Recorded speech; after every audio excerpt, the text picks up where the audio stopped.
I've had a really rough couple of years recently, but I'm just managing to get back on my own 2 feet this year, and it's been difficult, especially since I don't have any support from anyone. I blame my ex-husband for most of this because he's the one who pretty much ruined my life and left me on my own about a year ago. My ex-husband, Ezra, and I had been together for 2 years before we got married.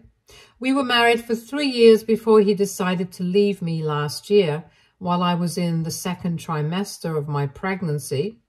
Ezra and I met when we were 22, just starting out as a couple of new employees in the same company. We worked together for a couple of months before he finally asked me out, and then we started dating. While we were dating, everything was great, and soon enough, we decided to get married. After that, everything started going wrong for me because I think knowing that I had a ring on my finger now and I was totally committed to him made him take me for granted. At first, he talked me into quitting my job so I could stay at home full time and take care of the household. I was a little skeptical about it initially, but then I decided to go for it because my mother herself had been a stay-at-home mom, and my dad had always treated her very respectfully. But unfortunately, I did not realize that Ezra was nothing like my father. And within half a year of me quitting my job, we started having trouble with money. He and I used to work in sales, so it was all commission-based, and I guess he was not doing well. So I tried to talk to him about going back to work again, since we were clearly struggling with money, but he got really egoistic and accused me of not trusting him to be competent and capable enough of managing the finances on his own. He told me to stick to my work around the house and not worry about the money. And we started fighting about these things because I thought he was being very disrespectful towards me, especially given the fact that due to our lifestyle, we had to rely on my savings way more than I would have liked to.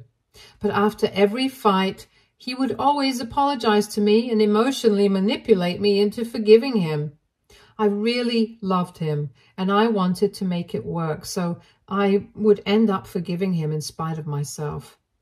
This ended up turning into a cycle. He would disrespect me and then apologize to me and make it up to me, and I would end up staying. It was all very emotionally exhausting, but at the time, I still had this faith that I could make it work with him. I put up with it for a really long time, but even that was not enough for him to stay, and he filed for divorce eventually. And to make sure that he wouldn't have to pay any alimony, he went above and beyond in his attempts to make me look like a cheater. Last year, when I was around 10 weeks pregnant, my ex-boyfriend from high school reached out to me and asked me to meet him for coffee. I don't think it would have been a big deal if we had just been short-term fling, but unfortunately, him and I had a really long history.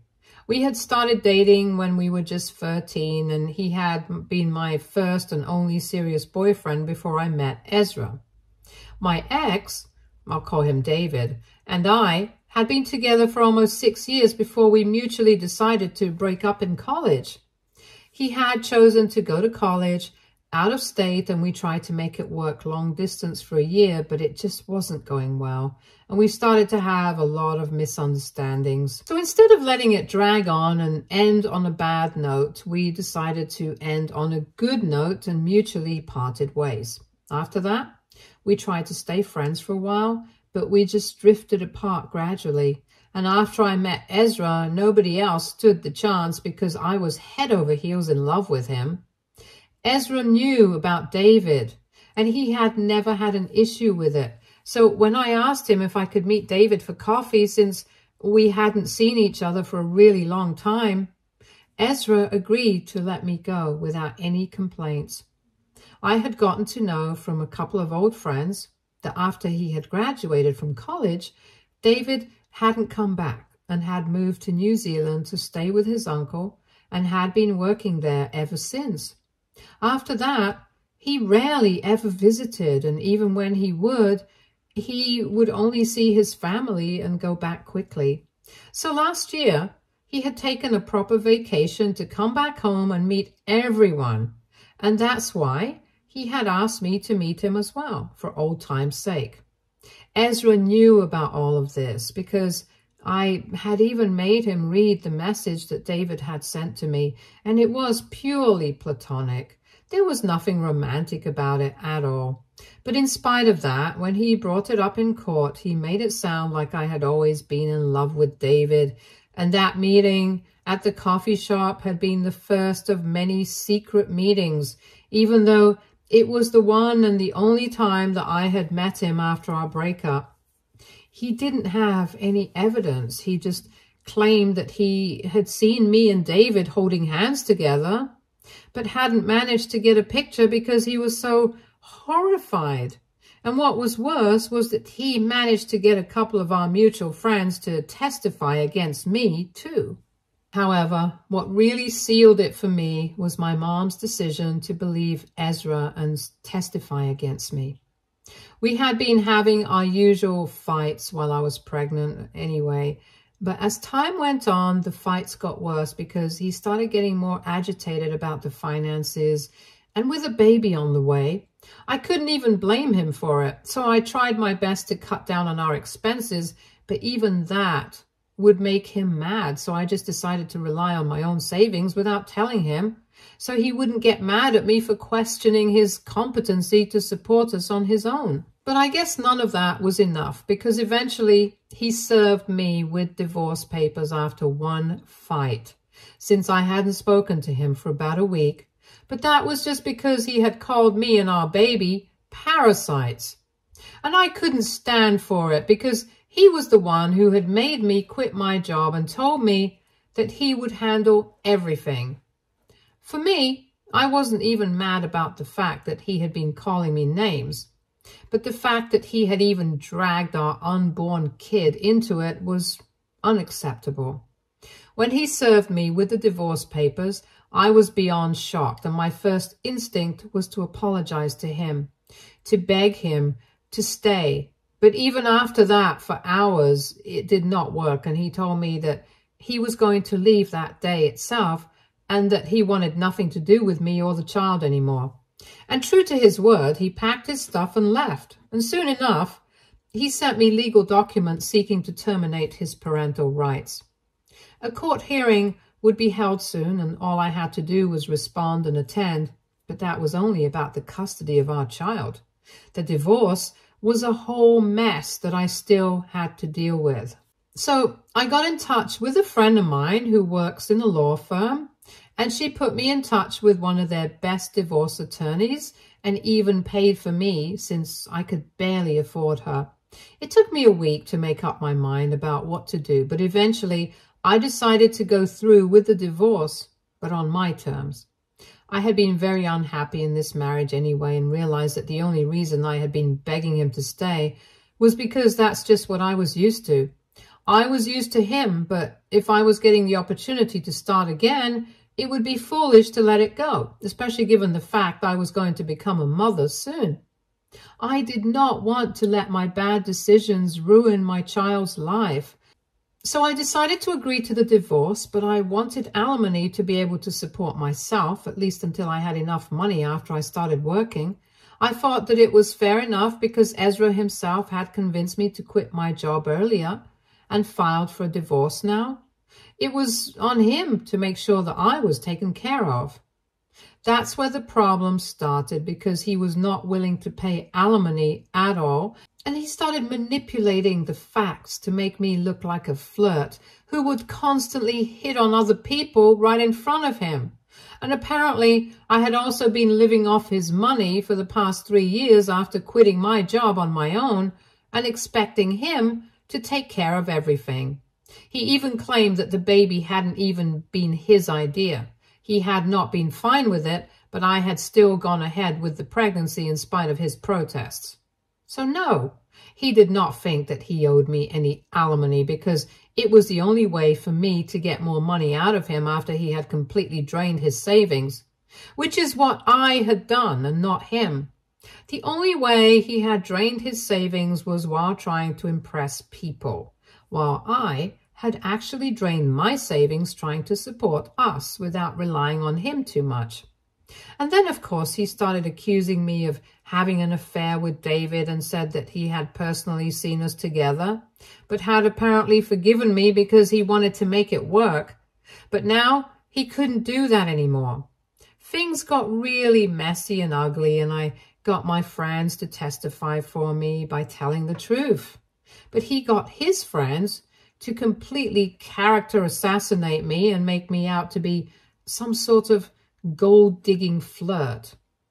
I even got David to testify and acknowledge that he had only been here for about a month before he went back to New Zealand. And he had only met me once, but Ezra claimed that we were lying, and I guess somehow he even got to my mother ultimately. The final nail in the coffin was my mother's decision to testify against me and claim that it was totally believable that I was having an affair with David because I had always had a soft corner for him. And as far as she knew Ezra, he would never do anything to hurt me, so I was probably lying. And when we finally wrapped up the entire thing, I did not get any alimony, and my mother cut me off as well. He also managed to get out of being a responsible father by terminating his rights, but I'm glad it happened because I wouldn't want somebody like him to be a part of my son's life anyway. At least I still get child support, no matter how small the amount is.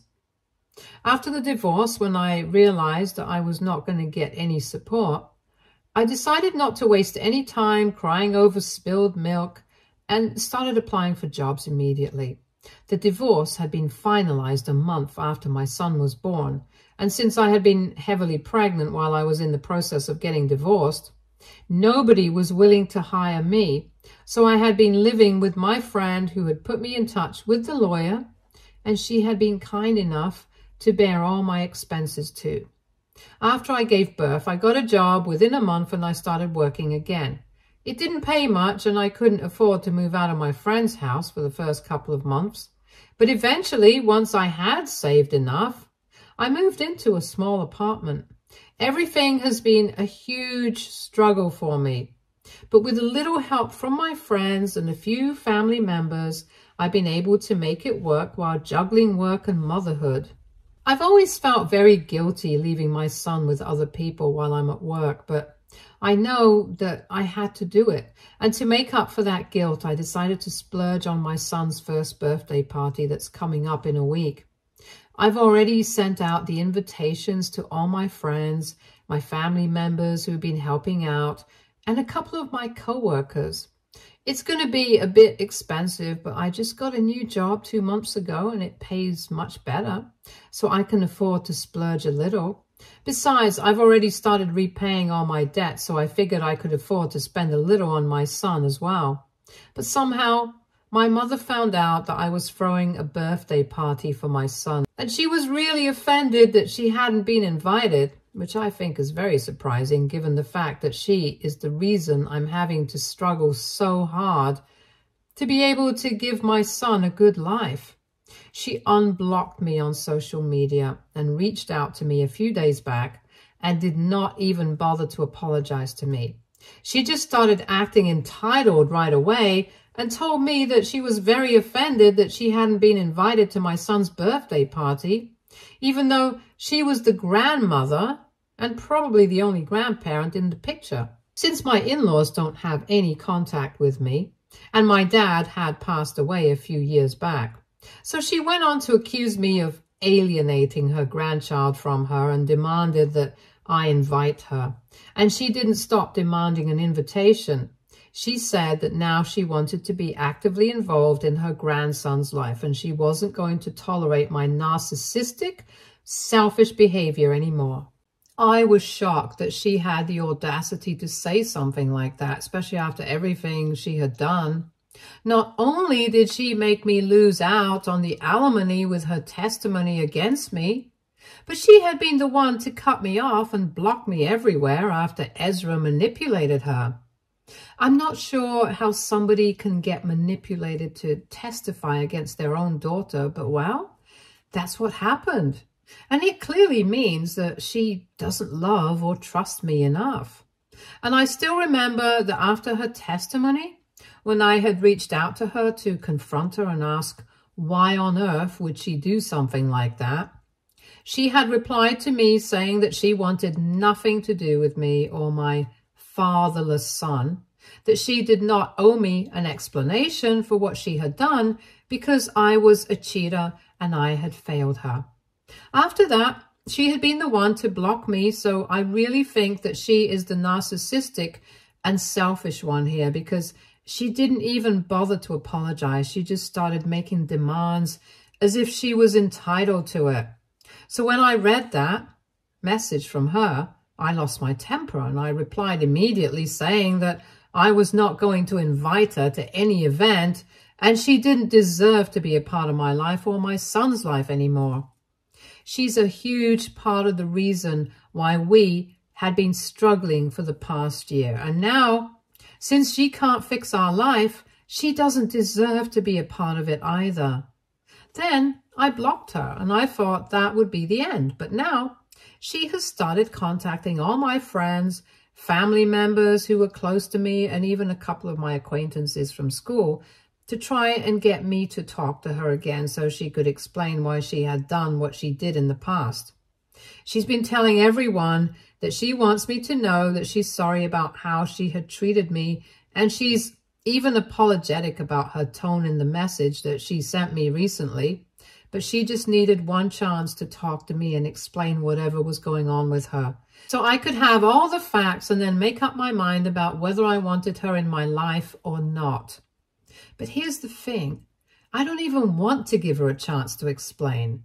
Whatever her reasons were, I don't want to hear it, because in my opinion, no reason can ever be good enough to ruin my life as my mother, and that's the fact of the matter.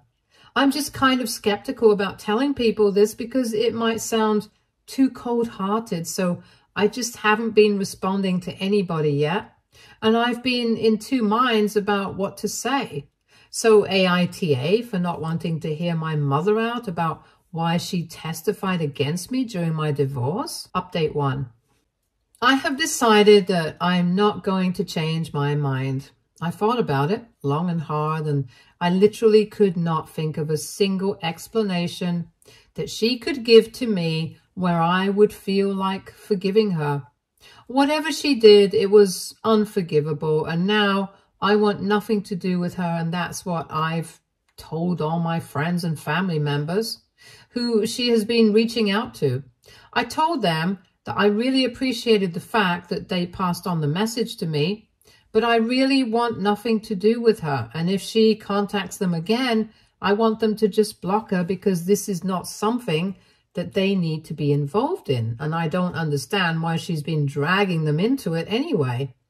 It's been a few days since then, and my son's birthday is in just 2 days, so that's what I'm focusing on. I've already made all the arrangements and stuff. It's just some last-minute stuff, but I'm still trying to keep myself busy so that I don't have to think about the situation with my mother.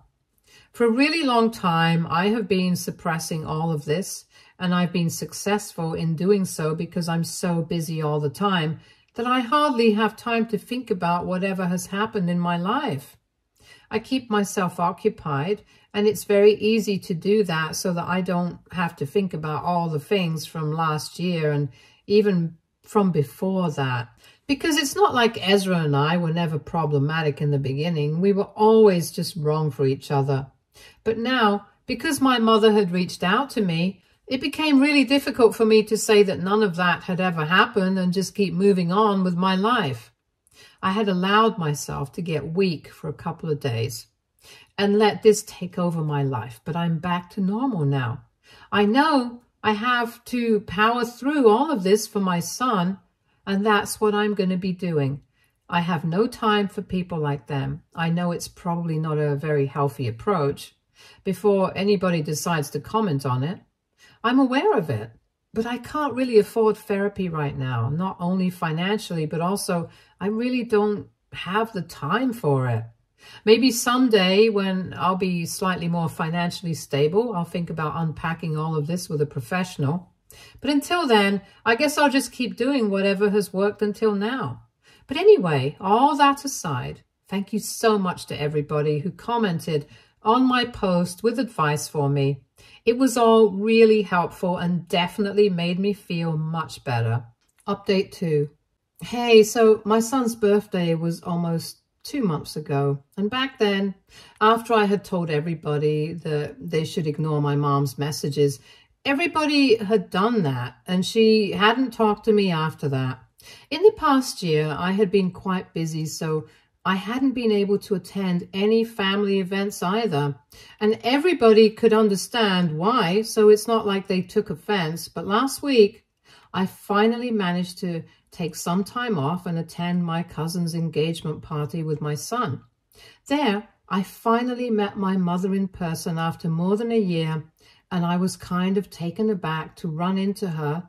But after they got over my shop, I decided to just ignore her and get on with my day. For the first hour, we did not speak to each other, but then she came up to me and started making small talk. She seemed very happy to see my son as well and tried to interact with him, but he was really shy, so he just kept hiding behind me. Anyway, there were a lot of people at the party, and I did not want to be rude to her and throw a tantrum, so I decided to be polite to her. I told her a bit about my job and my son, and she told me that she would like to grab some lunch with me soon, if I would be open to that. Once again, she started telling me that she had a lot to say to me about everything, and that's when I decided to tell her that I was glad she was trying to make amends, but I really didn't want that for myself right now. I told her that the conversation was over, and then I walked away, and surprisingly, she was respectful of it and did not bother me after that. And I've been thinking about it because I might not forgive her, even after hearing her out, but I really do want to know what she has to say. I'm not doing this because I want to salvage our relationship or whatever. I don't have any hopes like that, but it's purely out of curiosity that I want to meet her and hear her out. I have been thinking about it ever since I met her, and I have even spoken to a couple of friends about it. They think if I want to get an explanation and maybe get some closure, then I definitely should talk to her because it'll probably help me. So after giving it a lot of thought, I decided to reach out to her after unblocking her yesterday, and I told her I would like to grab lunch with her today. I'm not taking my son with me because I'm not sure if I want to forgive her or not. And if I don't want her to get attached or whatever.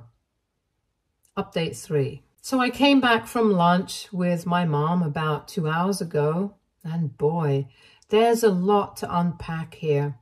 As soon as I got to the restaurant, she started thanking me for even showing up. And once we had ordered some food, she did not waste any time beating about the bush and immediately started telling me the last year Ezra had visited her and shown her a lot of screenshots and pictures and totally convinced her that I had been cheating on him with David. He had even gone to the extent of showing her a screenshot from David where he was bragging about how the two of us were going to take his money and go off to live together. He had told my mother that he hadn't presented any of this to his lawyer because he didn't want to humiliate me even more since he still loved me. But I think the real reason he didn't bring any of that up was probably because all of that was made up, photoshopped, and fully fake. It had been just enough to convince my mother because she didn't have any other way to confirm the truth. And it had probably seemed real to her, but the experts would have found out the truth. Anyway, that's how he got her to testify against me, and she had been very upset with me. But when she heard about her grandson's first birthday, she felt even more upset because not only was she losing out on time with me since I was a cheater, she was losing out on time with him too, just because of my mistakes, and that's why she had been so entitled while messaging me first. But after the message that I had sent back to her, she started doubting herself, and that's when she reached out to David to ask him if he had sent any message to Ezra, and he showed her proof that he hadn't ever even spoken to Ezra. That made her realize that maybe Ezra had lied to her. So she tried to contact him, and when he hung up on her as soon as she asked him about it, she realized what a huge mistake she had made. So she tried to get everybody to talk to me and get me to unblock her. But by then, it was too late. I had decided I did not want to forgive her or even hear her out. She could totally understand why I did not want to give her a chance, because she told me that if she had been in my place, she probably wouldn't have wanted to hear me out either, because this was a huge betrayal. So she did not bother me further. She had been trying to be respectful of my boundaries, but she knew that she wanted me to know the truth about what had happened, because now she felt like she could finally help me out, and maybe we could go back to court again and get Ezra to pay the alimony that he owed me, since the only way he got out of it the first time was by accusing me of cheating and lying about everything. So we definitely had grounds to ask for alimony now, and with her help, she believed we could get it done. It was a lot to process, and I didn't know how to feel about any of it. So I just told her I needed some time to think things over, and that's what I'm going to be doing now, because all of this has been heavy and I feel really weird right now. I don't know if I want to forgive her. I don't know if I even can, because I've gotten used to being mad at her. I'm trying to understand her point of view as well, but it's difficult. I don't know if I should go back to court and demand alimony again, if there's even any point to it anymore, and I just don't have any answers for anything right now. I guess I'll have to take my time and think about everything before I do something. Update 4. Hey guys, so it's been close to 6 months since my last update, and here's the deal. I decided to go back to court to enforce alimony payments, and we went through the whole negotiations again, but this time my mother was on my side. And I even reached out to all his friends who had testified against me the first time around. He had manipulated them the first time, so I decided to do the same thing, and I played the most emotional card I could think of. The "I'm a struggling single mother all because of you guys" card. Technically, I wouldn't even call it a card that I paid, because it was just the truth that I used against them. And I guess a lot of them were already feeling quite guilty for testifying against me, and they were ready to testify in my favor this time with the truth. When I told Ezra about it, I said that I was willing to give him a chance to settle out of court as long as he coughed up the money that he owed me. And I guess he knew there was no way out of it anymore. So he decided to agree. And now I'm going to be receiving checks every month until I decide to remarry. And if I wanted to get back at him, I would have decided not to marry ever again. But I don't think I'm going to do that, because I have recently started talking to David again. He reached out to me recently to apologize for not telling me about it, when my mother had contacted him to ask about whether he had ever spoken to Ezra, back when she was trying to confirm if Ezra had lied to her or not.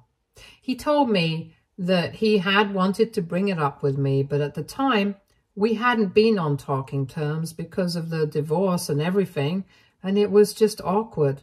He reached out to me back then, and since then, we've just never stopped talking. We're still figuring things out, but I have started developing feelings for him again, and he's confessed that he never really fell out of love with me anyway, which is why he hasn't been able to get serious with anyone. He lives in New Zealand and keeps trying to get me to visit him, and I might do that soon. My mother and I are also working things out, and it's going well so far. Honestly, I'm just figuring things out for myself at the moment. I'm not too sure about anything, but I know that I'm loved, and that's all that matters. But my priority right now is my son, and that'll always be true, no matter what happens. Stay tuned for more stories from Argo Relationships.